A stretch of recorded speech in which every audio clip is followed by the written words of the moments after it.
नमस्कार सभी dear student को।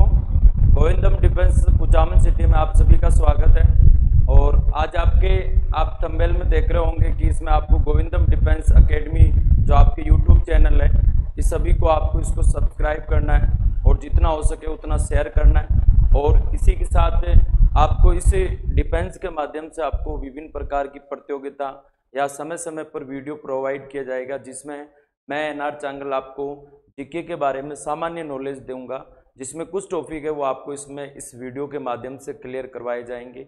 और इसी डिफेंस के अकॉर्डिंग आपको जैसे नेवी है, आर्मी है, एयरफोर्स है और आपके जो भी डिफेंस लेवल का जो भी एग्ज़ाम है उसके आपको यहाँ पे तैयारी करवाई जाती है।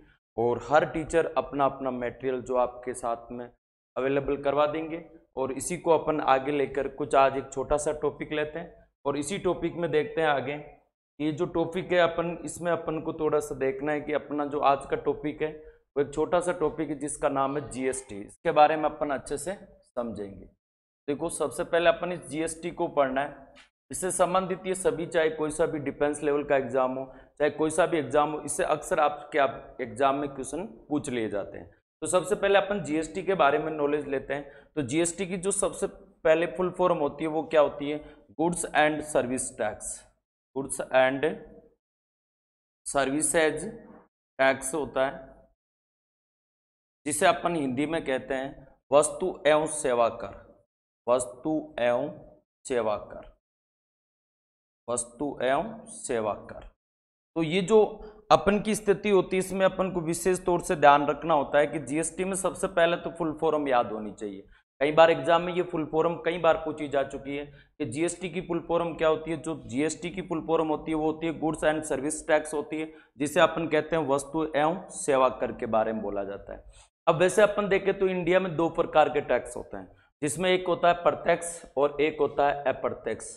एक कौन सा होता है? प्रत्यक्ष टैक्स होता है और एक कौन सा होता है? अप्रत्यक्ष टैक्स। इनमें देखो अंतर अपन को थोड़ा सा समझना है कि प्रत्यक्ष क्या होता है और अप्रत्यक्ष मतलब वह टैक्स प्रणाली जिसको अपन डायरेक्ट गवर्नमेंट को दिया जाए, जिसमें कोई भी बीच के अंदर अपन का टैक्स लेने वाला न हो। वो हमेशा अपन कह सकते हैं डायरेक्ट रूप से दिया गया जो टैक्स होगा वो हमेशा प्रत्यक्ष कहलाएगा। जो इनडायरेक्ट रूप से जो हम सब लोग देते हैं वो क्या है? अप्रत्यक्ष टैक्स है। तो आपके दिमाग में क्वेश्चन यहीं से बन गया होगा कि भाई ये जो जीएसटी है ये किस प्रकार का टैक्स है? इन दोनों में से देखा जाए तो जीएसटी एक प्रकार का अप्रत्यक्ष कर है। कौन सा है? अप्रत्यक्ष कर है। और इसी अप्रत्यक्ष कर के तहत हमारे जितने भी अप्रत्यक्ष कर थे उन सबको मिलाकर एक ही कर बना दिया, जिसका नाम रखा गया जीएसटी। तो ये अपन एक जीएसटी की सामान्य थोड़ी सी नॉलेज प्रक्रिया है। अब इसी को यदि अपन आगे लेके चलते हैं तो जीएसटी के बारे में और अपन को क्या क्या इंफॉर्मेशन लेना है, तो देखो आगे। जीएसटी में सबसे पहली चीज तो ये अपन को तीन बातें तो परफेक्ट याद रखना है कि सबसे पहले अप्रत्यक्ष कर है। इसमें लगभग 17 अप्रत्यक्ष करों को मिलाया गया, लगभग बताया जा रहा है। और लगभग इसमें कितने कर मिलाए गए? 17 अप्रत्यक्ष करों को मिलाकर जीएसटी बनाई गई। अब इसी जीएसटी को अपन आगे पढ़ते हैं तो जीएसटी के अंदर आगे की जो कैटेगरी है वो अपन को इसमें क्या क्या देखने को मिलेगी, तो उसको अपन देखते हैं। सबसे अपन पहली बात करें, थोड़ा सा विश्व लेवल पर चले जाए कि सर जीएसटी कैसी है और किस प्रकार से इनको इंगित होती है। सबसे पहले चले जाए तो अपन को 1954 के अंदर विश्व में सबसे पहले जीएसटी अपनाने वाला जो देश है उसका नाम है फ्रांस। कौन सा देश है? फ्रांस देश है। इसने विश्व में सबसे पहले जीएसटी को अपनाया था। और जब अपने भारत देश ने अपनाया तो भारत विश्व का 161वां देश बना है। कौन सा देश बना है? 161वां देश है जिसने जीएसटी अपनाई है। इसका मतलब भारत से पहले 160 देशों ने जीएसटी को अपना चुके हैं। अब इसी के बाद में देखें, लेकिन भारत में सबसे बड़ी चीज है कि भारत ने जो जीएसटी का मॉडल अपनाया वो कौन सा है? ड्यूल मॉडल है। और ये ड्यूल मॉडल क्या होता है इसी को अपन को समझना है कि जीएसटी में भारत ने राज्य सरकार और केंद्र सरकार दोनों का 50-50% अंश रखा है और इसी को ड्यूल मॉडल कहा जाता है। और इस मॉडल को अपनाने वाला भारत विश्व का दूसरा देश है। तो आपके दिमाग में क्वेश्चन आ गया होगा कि जब ये दूसरा है तो पहला कौन सा है? तो ड्यूल मॉडल को अपनाने वाला पहला देश कौन सा है? कनाडा है। कौन सा है? कनाडा। तो इतनी सी आपको इंफॉर्मेशन और भी मिल जाए कि जीएसटी सबसे पहले विश्व में किस देश ने अपनाई थी, फ्रांस ने अपनाई थी। कब अपनाई थी, 1954 में। और भारत जीएसटी अपनाने वाला कौन सा देश बना, 161वां। भारत ने जीएसटी का कौन सा मॉडल अपनाया, ड्यूल मॉडल अपनाया। और ड्यूल मॉडल है ये पहला कौन था देश जिसने अपनाया था, कनाडा देश था जिसने ड्यूल मॉडल को अपनाया था। अब इसी को अपन आगे थोड़ा सा लेके चलते हैं कि भाई आगे इसमें क्या क्या बातें आती है। सबसे पहले यदि इंडिया की अपन बात करें तो इंडिया में सबसे पहले इस जीएसटी संबंधी जो विधेयक है वो क्या सर मोदी सरकार से पहले भी लाया गया था कभी, बिल्कुल लाया गया था। इसी को अपन को समझना है कि सबसे पहले जब अपन बात करें जीएसटी विधेयक है, ये जीएसटी विधेयक सबसे पहले जो जीएसटी विधेयक लाया गया ये अपना लाया गया था 2000 ईस्वी। और 2000 ईस्वी में उस समय हमारे देश के प्राइम मिनिस्टर थे अटल बिहारी वाजपेयी। अटल बिहारी वाजपेयी, इनके कार्यकाल में ये बिल लाया गया था 2000 ईस्वी के अंदर, लेकिन ये बिल पारित नहीं हो सका। इसका पारित नहीं होने का रीजन नहीं है कि ये लोकसभा और राज्यसभा से पारित नहीं हुआ, राज्यसभा से नहीं हुआ था, इसके कारण उस समय इस बिल को वहां पे रिजेक्ट करना पड़ा था। अब धीरे धीरे अपन आगे बढ़ते हैं इसी जीएसटी के अंदर। तो देखें तो अपन को पता होना चाहिए अगस्त 2016 के अंदर, अगस्त 2016 में नरेंद्र मोदी जी की सरकार ने इस जीएसटी बिल को पुणे हमारे राज्यसभा में सर्वप्रथम पेश किया गया। और राज्यसभा से इस जीएसटी को 3 अगस्त 2016 को पारित कर दिया गया था। कब कर दिया गया था, 3 अगस्त 2016 को जीएसटी को राज्यसभा से पारित कर दिया गया। राज्यसभा में पारित होने के बाद इसी जीएसटी को लोकसभा के अंदर, इसमें लोकसभा के अंदर इसको 8 अगस्त 2016 को पारित हो गया। मतलब ये दोनों सदनों से पारित हो गया था। अब ये थोड़ा विशेष संविधान संशोधन है, केंद्र और राज्यों के मध्य शक्तियों का बंटवारा संबंधी संशोधन है। तो इसमें हमें आधे राज्यों की सहमति चाहिए, और आधे राज्य मतलब कितना, 28 राज्य, तो कम से कम हम 14 राज्यों की क्या मिलनी चाहिए, सहमति। और इस पर सबसे पहले जो सहमति देने वाला राज्य था उसका नाम था असम। कौन सा राज्य था, असम। तो जीएसटी बिल पर सर्वप्रथम जो सहमति देने वाला राज्य था उसका नाम था असम था। अब इसी को अपन आगे कड़ी में बढ़ाते हैं। तो जीएसटी के अंदर और अपन को क्या क्या इंफॉर्मेशन याद रखनी जो एग्जाम की दृष्टि से इंपॉर्टेंट है। तो यहां तक का अपन का पूरा सिस्टम समझ में आया होगा कि भाई जीएसटी विधेयक 2000 ईस्वी में अटल बिहारी वाजपेयी की सरकार में लाया, लेकिन उस समय ये पारित नहीं हुआ। फिर अगस्त 2016 में नरेंद्र मोदी की सरकार के द्वारा लाया गया, जिसको हमने यहाँ तक असम राज्य तक पारित कर दिया। और फिर इसके बाद में ध्यान रखना है 8 सितंबर 2016 को इस पर राष्ट्रपति द्वारा क्या कर दिए गए, हस्ताक्षर। मतलब ये जो विधेयक था जो नरेंद्र मोदी के द्वारा लाया गया जो बिल था, अब ये बिल किस में बदल गया है, एक्ट में बदल गया है। तो ये एक्ट बन गया है आपके 8 सितंबर 2016 के दिन, जब राष्ट्रपति ने इस पर क्या कर दिए, हस्ताक्षर।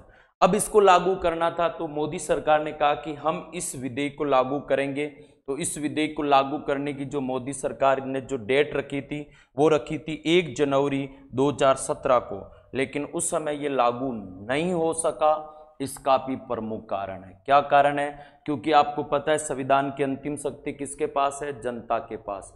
तो जनता ने फिर इस पर क्या लगा दी बेटे, स्टे लगा दिया।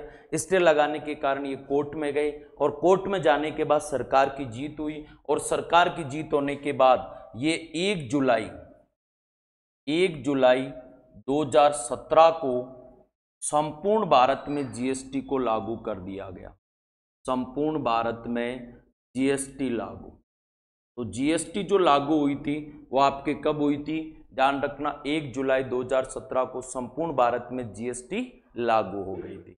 अब इंडिया में पूरे में जीएसटी लागू हो गई थी, ठीक है। अब इसमें सबसे पहले ये चीज है कि असम राज्य ने अपना लिया था, लेकिन सबसे बाद में जो राज्य अपनाया था उसका नाम था जम्मू एंड कश्मीर। जम्मू कश्मीर ने जीएसटी अपनाई थी 5 जुलाई 2017 को। तो आपसे यदि प्रथम राज्य पूछ ले तो असम है, और अंतिम राज्य पूछ ले तो कौन सा राज्य आ जाएगा आपके, इसमें आपके आ जाएगा कौन सा, जम्मू एंड कश्मीर है। इस प्रकार से पूरे अपने इंडिया में जीएसटी लागू हो गई थी। अब इस जीएसटी को लागू करने के लिए मैं दो प्रकार के अधिनियम आपको याद रखना है। एक तो याद रखना विधेयक, कौन सा विधेयक लाया गया था, तो ध्यान रखना 122वां तो कौन सा था, विधेयक था। लेकिन यही विधेयक था, इसे बिल कहा जाता है, और यही बिल अब किस में बदल गया, एक्ट में। तो वर्तमान में जो कौन सा संविधान संशोधन माना जाता है, 101वां संविधान संशोधन, क्योंकि एक प्रकार का संशोधन ही है, क्योंकि यह प्रत्यक्ष करों को मिलाकर इसको बनाया गया है। तो ये कौन सा संविधान संशोधन है, 101वां संविधान संशोधन है, जो हमारा 2016 के अंदर पारित हुआ, और इसी 2016 के तहत आज हम वर्तमान में जीएसटी के टारगेट पर है। तो ये जीएसटी इस प्रकार से कह सकते हैं कि जीएसटी एक प्रकार का प्रत्यक्ष कर है, और वर्तमान में इसमें दो प्रकार के अनुच्छेद अब में संविधान में देखने को मिलते हैं। एक तो अनुच्छेद नंबर 246 ए, और एक अनुच्छेद आपको मिलेगा 269 ए। इन दोनों को एक साथ पढ़ना होता है, और इसी के तहत आपको जीएसटी का जो संशोधन है वो हमें इन अनुच्छेदों में संविधान में देखने को मिलता है। तो ये तो अपने एक संविधान से संबंधित बातें थी कि भाई जीएसटी में संविधान से संबंधित कौन कौन सी बातें हुई थी, कैसे लागू हुआ था। अब वर्तमान में जीएसटी सर कैसे है, क्या है, इनके बारे में थोड़ा सा हमें इंफॉर्मेशन लेना है। तो देखो, वर्तमान में यदि अपन जीएसटी की बात करते हैं तो जीएसटी वर्तमान में क्या है, इसको अपन को डिटेल से समझना है।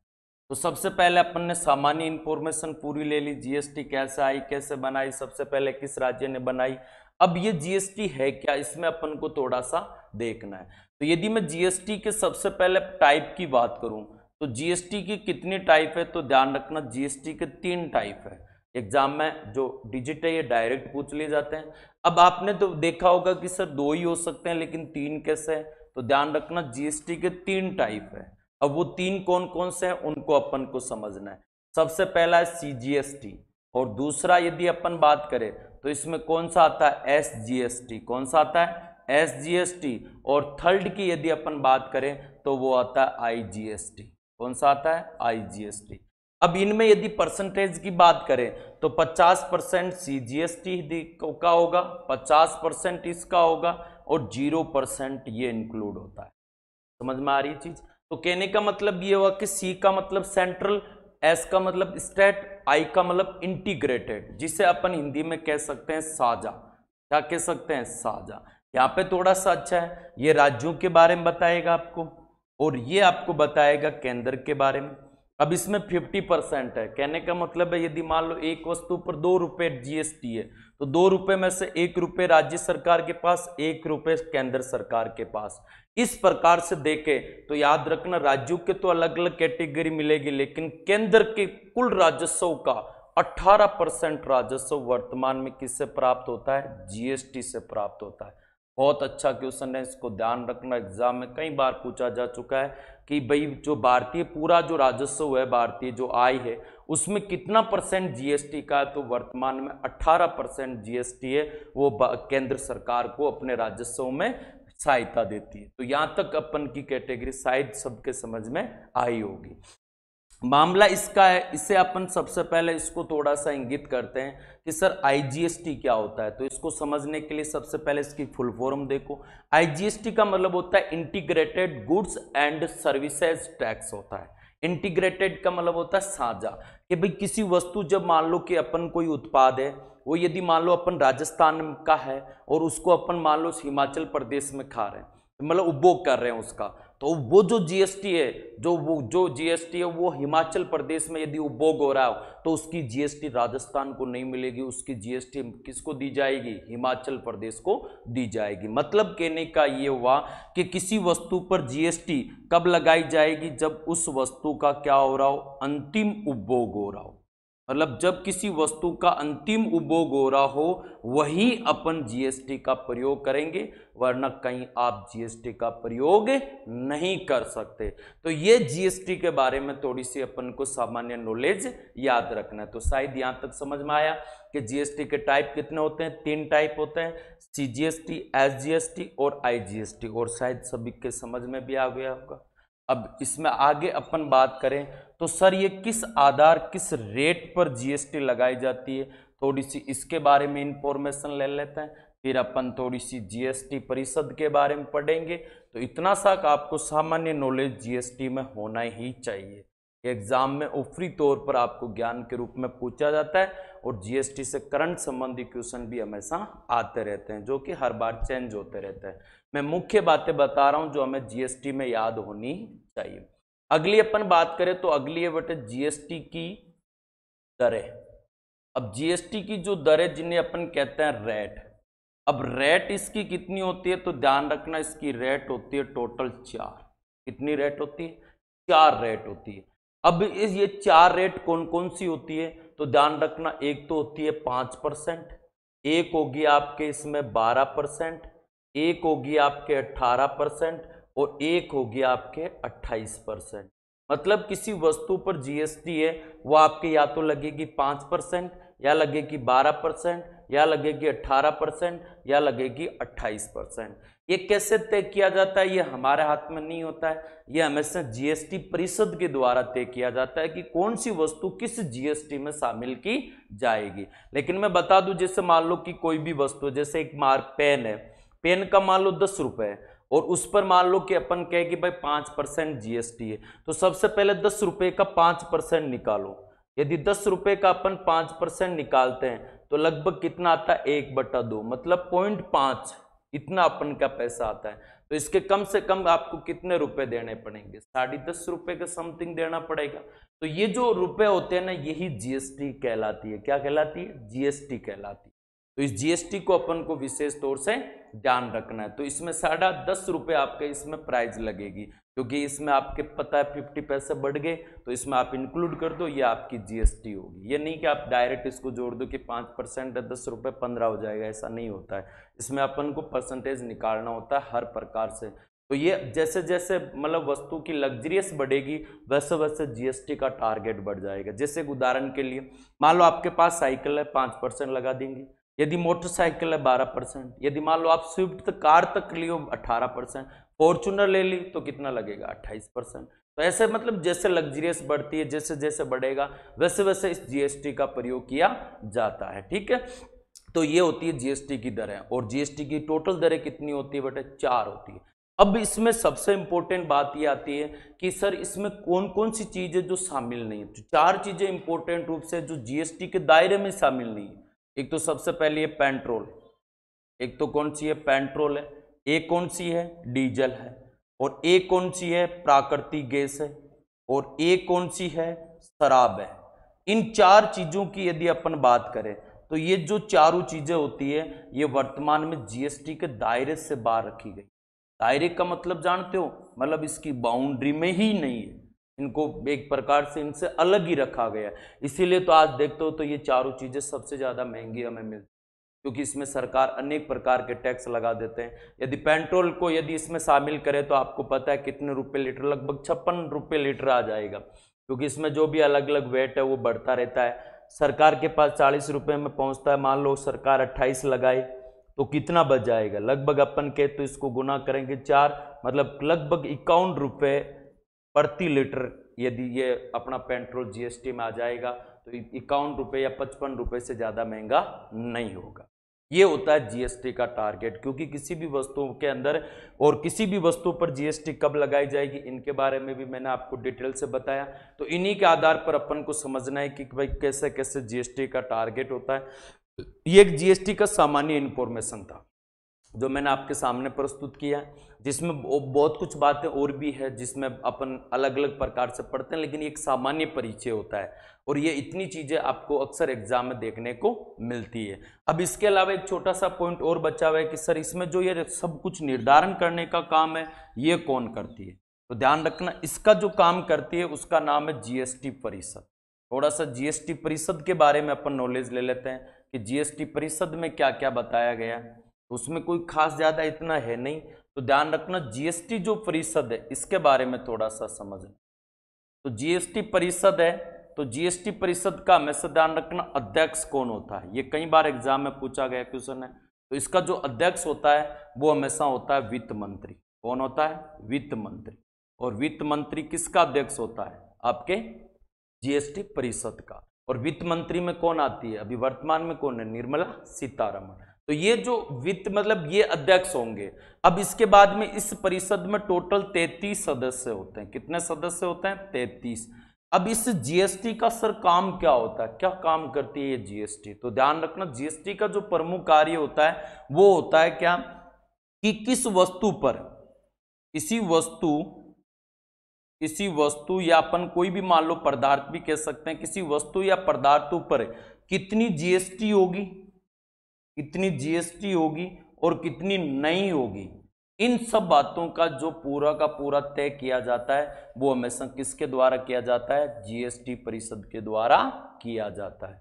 तो ये एक सामान्य थोड़ा सा नॉलेज था जीएसटी के बारे में जो मैंने आपके सामने प्रस्तुत किया है। अच्छा लगे तो लाइक करना और शेयर करना और ज़्यादा से ज़्यादा आपको इसमें चैनल को सब्सक्राइब करना। ऐसे नए नए आपको हमेशा वीडियो मिलेंगे जिसमें कई बार जीएसटी के बारे में पढ़ा आज, तो कई बार अपन अलग अलग डिपार्टमेंटों के बारे में पढ़ेंगे, जैसे निर्वाचन आयोग है, जैसे अपन सूचना आयोग है। तो इन सब के बारे में छोटी छोटी बातों के बारे में आपको पूरा इसमें नॉलेज दिया जाएगा। धन्यवाद।